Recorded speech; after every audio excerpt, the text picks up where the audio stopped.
It's a 2-commit day for Washington. Lots to talk about.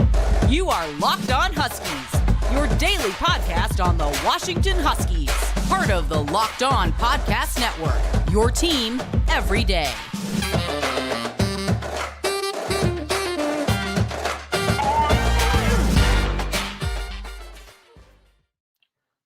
Welcome into a live edition of the Locked On Huskies podcast. I'm Tomashoff. That's Lars Hanson. We write for Inside the Huskies of Fan Nation Sports Illustrated. You can check out all our written work over at si.com/college/Washington. Thank you for making this whatever watch or listen of the day it is for all you awesome everydayers out there. Lars and I are here for a couple of fun reasons. The first one is we are going to talk about Sebastian Valdez, the Montana State defensive tackle, who just announced his commitment to Washington. Lars, I'm going to give you the floor here. Yeah, I mean, I think, fresh off our conversation that will come out tomorrow, Tuesday morning about defensive linemen and defensive players, I think this is kind of one of those, hey, I wasn't concerned about UW not getting Joey Slackman because of BJ Green, but it did feel like, especially with our conversation, I believe Friday, where we're talking about, okay, who are the interior D linemen coming back? You got Javon Parker, Alwan Parker, great. But like who besides that? And then it's like, okay, well, maybe Tua Taylor comes back. And so this is another 6'3", 284 big body, but also kind of seems like he can do a bit of both, right? Seems like he's a good pass rusher, 28 pressures, 7 sacks, so able to clearly be a disruptor. But given that he's a defensive tackle, that doesn't scream to me that he can't stop the run, or at least can't be a more frequent maybe like almost like a similar MJ Ale kind of guy with better pass. Maybe like if you combine Armand Parker or Javon Parker's pass rush with Ale's body, maybe obviously a little small, a little lighter weight, but not that much, similar height. So I think this is a great pickup for Washington. They definitely needed to get another kind of veteran body in there, no matter how the room shakes out, right? Because you could have Thule, you can all these guys, right? But you want to make sure you have those veteran presence. And I do think it's intriguing that, you're getting next year, you're going to have Zach Derby from Sioux Falls, Sebastian Valdez from Montana State. These are guys that have shown productivity at a lower level that are kind of have a more, and we hate to use the cliche, chip on their shoulder. So right. It's like, yes, you could go get a Joey Slackman, you can go get a Isaiah Hastings, all this stuff, but getting those guys that have an extra point to prove, I think, is kind of something that's a little unique to this coaching staff. I think I agree with everything you're saying, but I think it can also go a step beyond that too, where this coaching staff seems to be very, not just okay, but they seem to enjoy the talent identification aspect of all this, where it doesn't like some of these guys were not. So we talked about Drew as a party on a show we just finished recording that will come out tomorrow morning. So make sure all the everydayers tune in for that. But outside of that, where some of these bigger names, the BJ Green, right? Where we look at, I was just having this conversation with a friend of mine this morning. We were talking about Aiden Childs, where Aiden Childs, one of the first offers that he got was Washington. And of course he blew up after that, became a top 50 recruit, everything that happened with him. But the staff seems to really enjoy the talent identification aspect of this. And then pulling some of these guys like a Sebastian Valdez, who I think, to your point of what you're saying, it's great that he's a disruptor, but with what we were talking about with BJ Green on yesterday's show, one of the most important things they need is an extra run stuffing body. And I think that his film looks really good in that aspect. And I think that this is somebody who could definitely provide a major just boost as a run stuffing defensive tackle as well. Maybe even be just a true 3-down defender if need be. Exactly. I think that you hit the nail on the head there at the end where, he's a 3-down guy, right? Where BJ Green, he's maybe not a specialist, right? But he's kind of that guy that you're, bringing in to be the pass rusher disruptor. That's why I kind of akin him to MJ Ale, where it's Valdez to Ale, where it's like, hey, he's an every down kind of guy, right? He's maybe more consistent to a Taylor, right? With Tua Taylor's ability to be a pass rusher, but also with a big body to be a run stuffer. And I think for Washington, it's like it doesn't matter that they came from a lower school. We talked about that with Anthony Woods, right? Or the running back from Idaho, right? Where you look at his numbers, it's not just, oh, hey, he's got 16 touchdowns and a lot of carries and a lot of yards. His yards after contact lead the Big Sky, right? So Sebastian being top 10 in pressures and also having a significant number of sacks in the at the FCS level, it's like, okay, well, hey, it's FCS. Maybe it wasn't great competition. It's like there's going to be a lot of players as the transfer portal and kind of recruiting evolved to where maybe somebody that would have gone to a Washington or a Cal or a Arizona back in the day 3-4 years ago as one of those lower rated 3 stars or mid 3 stars out of Sure. California. Now those guys, because of the transfer portal, are being pushed down. You got to go to a Montana State, prove yourself, and you'll rack up a lot of a lot of stats and be a big guy in a kind of big fish in a smaller pond from a perception standpoint.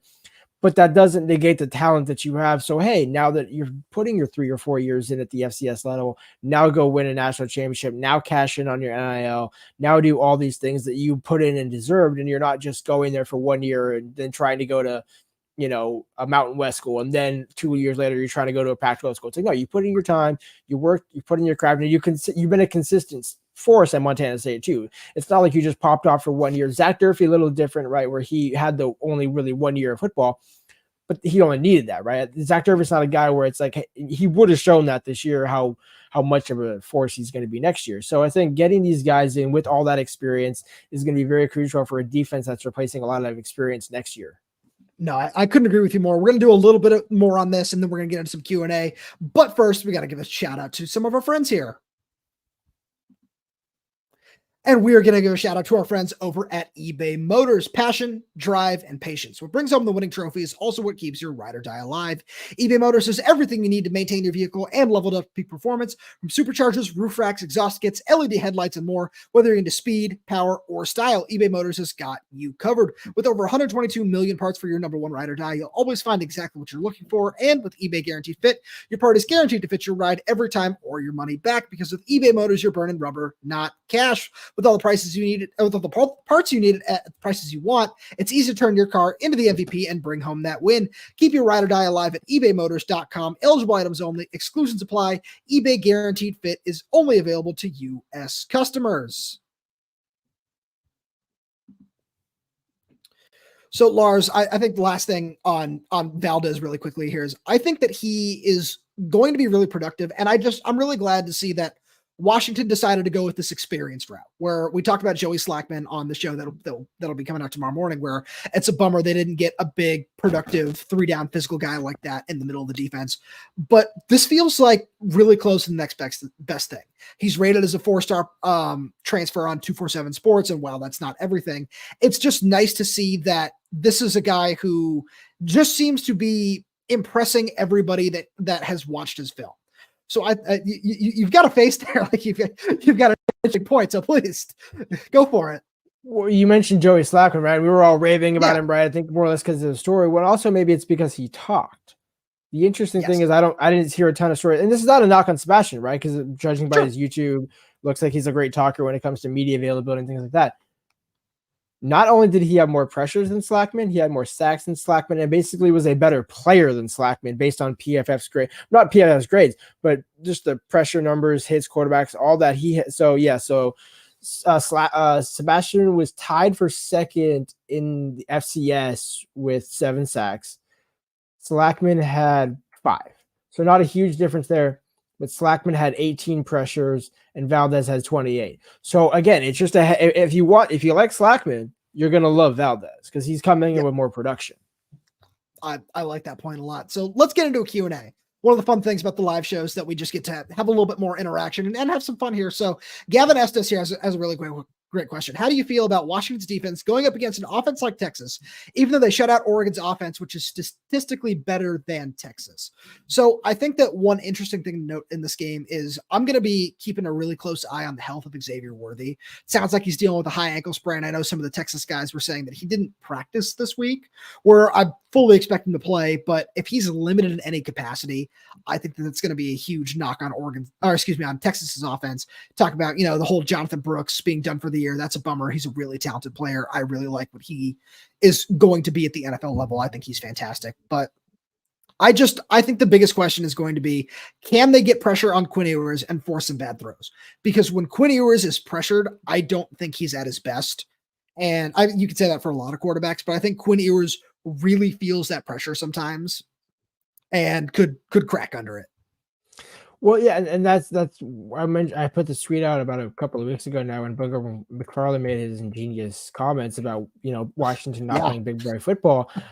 I put out a stat saying, what if I told you that Washington and Texas have the same number of sacks in the last 3 games of the season, or the last 3 games that they played, which is 6, but Washington has allowed half the number of sacks that Texas has. Texas gave up, I believe, 26 or 28 sacks this season. The fact that Washington only gave up 11. So clearly Quinn Ewers is gettable.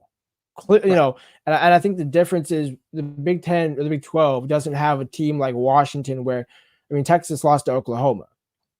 Yep. You know, so like, and Oklahoma certainly is not as good as Washington. So I think it's pretty clear that Texas is gettable. And now, again, you got to go all the way down to the South to do it, right? You got to go play almost Texas's backyard again. But Washington has proven they can do that, right? Right. And to your point about Xavier Worthy, you know, playing inside Caesars Superdome, similar to the Alamo Bowl last year with, you know, playing at the, it's not the Alamo Dome. It's the, is it the Alamo? It's the Alamo Dome. Yeah. Yeah. It's but right. Well, I'm thinking of the older one that has been discontinued for a while. Right. Yeah. But maybe the lights, you know, maybe it's hard for him to see in certain things. And if he's got to think about the ankle, that's even more of a thing. So yeah, I mean, yeah, I love Xavier. He's a good kid. Gotten kind of a bad rap at times in Texas, but he's, again, when he's on, he's on. And there was a number of plays last year against Texas in the Alamo Bowl where if he catches that, that's a 2-touchdown win for Texas, not a 7-point win for Washington. So I think that's a really great point there. We're going to get to this question from Josh Oakley on the other side of the break. Who would you both say should be the Huskies' number one target now? Kamari Ramsey, Aaron Butler, Chris Brazzell, someone else? That's a really great question, and we are going to get there in just a second, but we got to give some more shout-outs. And you know, whenever we talk recruiting, we got to give a good shout out to our friends over at LinkedIn, because when you're hiring for your small business, you want to have as many top tier candidates as possible to interview. That's why you have to check out LinkedIn Jobs. LinkedIn Jobs has the tools to help find the right professionals for your team faster and for free. LinkedIn isn't just another job board. LinkedIn has a vast network of more than 1 billion professionals, which makes it the best place to hire. Hiring is easy when you have that many quality candidates. So easy, in fact, that 86% of small businesses get a qualified candidate within 24 hours. LinkedIn knows that small businesses are wearing so many hats and might not have the time or resources to hire. Thankfully, with LinkedIn, the process is intuitive, quick, and easy. They even just launched a feature that helps you write job descriptions, making the process even easier and quicker. Post your job for free at LinkedIn.com/LockedOnCollege. That's LinkedIn.com/LockedOnCollege. Post your job for free. Terms and conditions apply. All right, we got. So, Lars, I'm gonna hand it back over to you. And who do you think is the number one target now? Well, so if we're going to run through them, what you said, Chris Brazzell the second, Anthony Woods, Aaron Butler. Give me Kamari Ramsey, probably just because of the position of need over there. That said, Chris Brazzell also kind of almost, because we're still in the moment of Washington could get at least one of those receivers back, right? Probably won't, but for the time, whereas next year you're kind of looking at the defense and thinking, okay, well, safety, even if Asa comes back, do you want somebody who's like at least healthier that can play next to Cam Fab, fill the role of Dom, do things like that? So, and I think this defense has shown when they're better, the offense can take a step back. And next season, with the offense potentially looking a little different again, Will Rogers will assume he'll be fine and keep the offense relatively in the same sort of numbers. But if it's not, or if it changes even a little bit, you need to have that defensive play. So I think it's kind of a 1A, 1B, Kamari Ramsey, Chris Brazzell the second.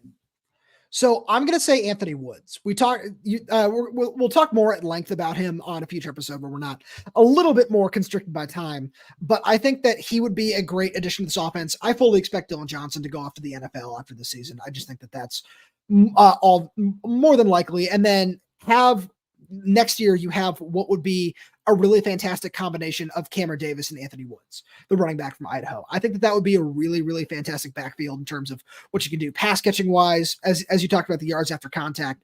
There's so many different things that backfield can do. As we start to wind down a little bit, we just want to get a couple more questions in here. Got one from TDog425 saying, what are the biggest needs Washington is left to address with portal and recruits? Do you think there will be any late recruit flips? Do you want to take the needs or the flips? And I'll take the other half.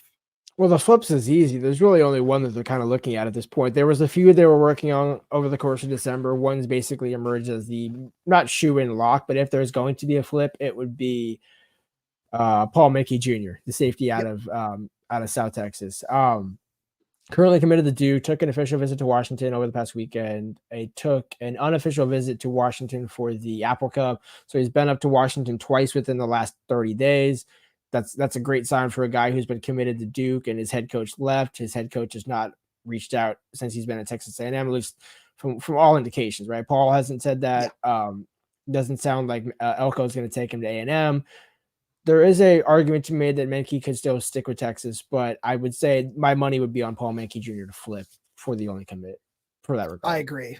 And so then in that same vein, I think that safety is the number one need right now. And I think wide receiver might be number 2, where it'd just be nice to have an extra body in there, especially if, we're expecting that they're going to lose all 3 starting receivers next season. So I think that would probably just be the number. And it's close. It's almost a 1A, 1B.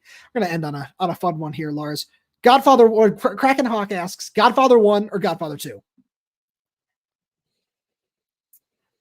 I'm an original guy personally. I was gonna say So I'll give you. I'll say 2, but I mean you can't go wrong with the original. But yeah, I'll take 2 just to be the fresher one. I don't know, but I mean honestly, my honest opinion is with you. It's 1.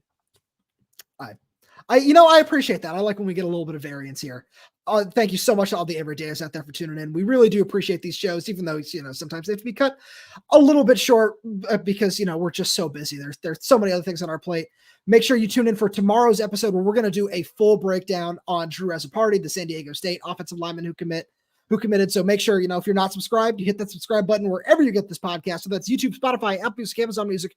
We're there. We're everywhere updating this channel. Obviously, as you can see here, with new content every single day, there's always something going on. So make sure you keep tuned in with us right here on Locked On Huskies. Thank you so much for tuning in, and we will talk to you on Tuesday.